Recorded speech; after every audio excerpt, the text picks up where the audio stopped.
Picture this. A self-made billionaire wakes up one morning and does something that would make most financial advisors cringe.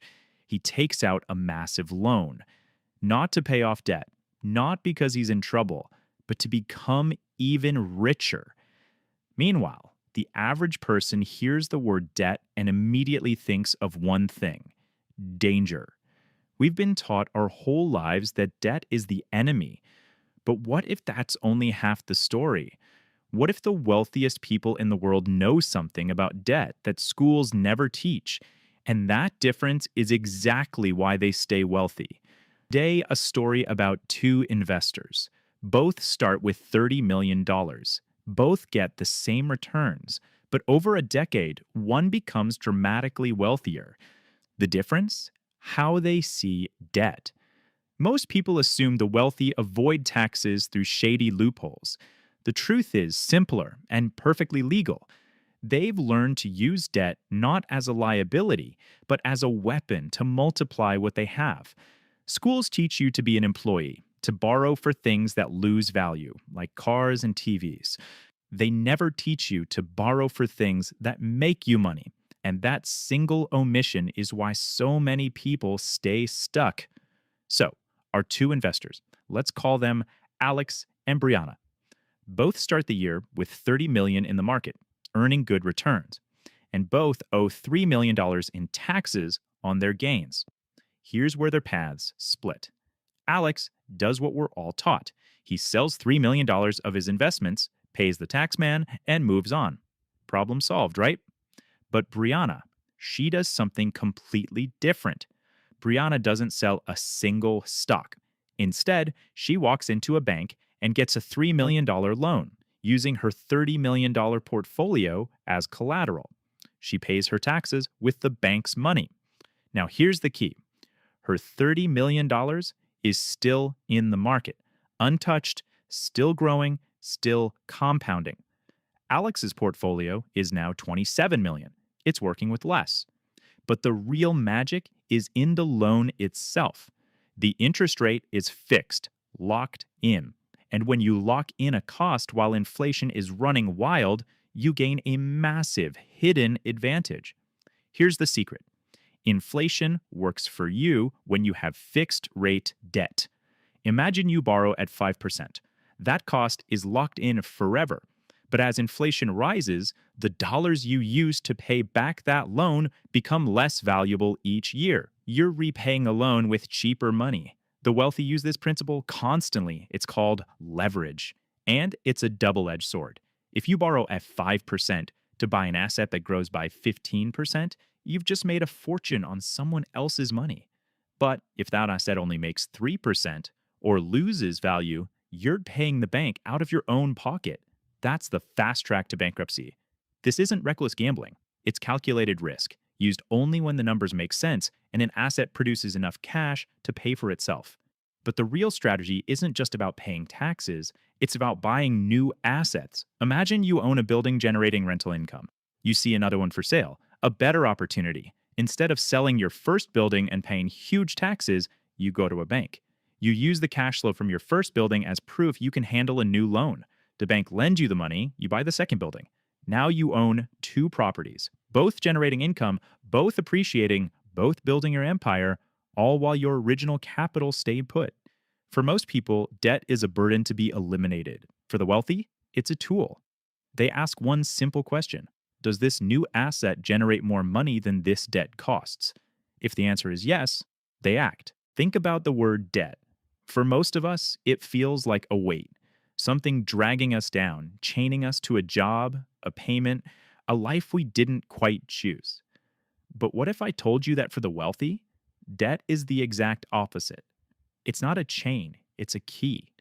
A tool they use to unlock and control assets they couldn't otherwise touch, to preserve capital that's already working for them, and to hedge against the slow, silent theft of inflation.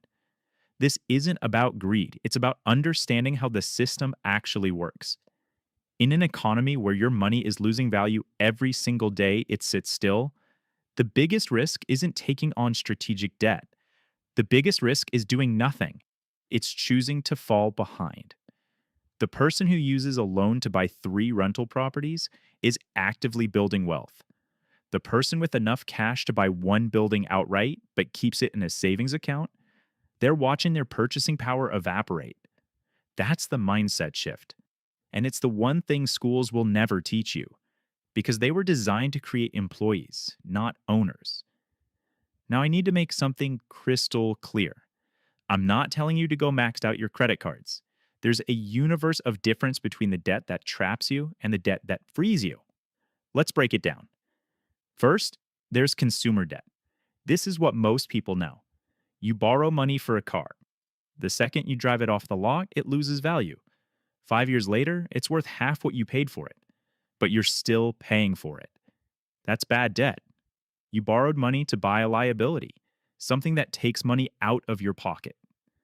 Then there's asset debt. This is what the wealthy use. You borrow money to buy something that produces value, a rental property that generates cash flow, a business that creates profit, an asset that appreciates over time where the debt literally pays for itself. That's good debt. One makes you poorer, the other makes you richer. The distinction is that simple. But here's the trick. Here's where most people fall off the path. Using good debt requires absolute discipline. It means the money you borrow goes into an asset, and every single dollar that asset generates goes right back into the system. Buying more assets or paying down the principal. Not a new watch, not a vacation. This is where people fail. They see someone struggle with a loan and think, see, debt is dangerous. The difference wasn't the debt, it was the discipline. The wealthy also understand that debt creates momentum. It accelerates everything. Imagine you put down $100,000 to buy $1 million property. That property generates $100,000 a year in profit after all expenses and loan payments. You don't spend it, you save it. The next year, you use that profit combined with more leverage to buy another property. Now you have 2 properties generating $200,000 a year.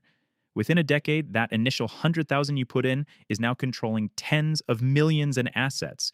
That is the explosive power of leverage combined with compounding. And here's the part nobody talks about. The wealthiest people in the world, many pay almost no income tax.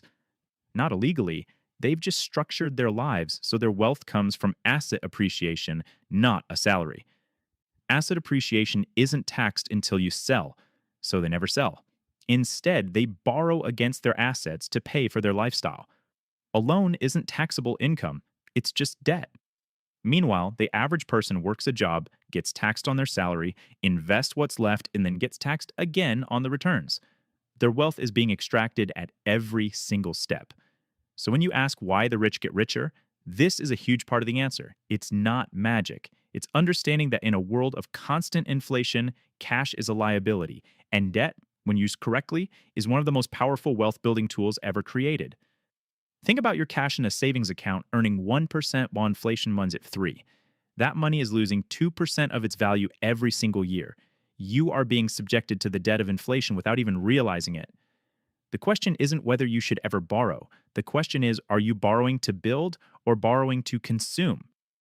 If this is starting to open your eyes to how differently money works on the other side, you need to keep going. Because understanding debt is just the first domino. Subscribe to this channel. We're going to keep breaking down the hidden systems that run the world. You just took the first step. Don't stop now.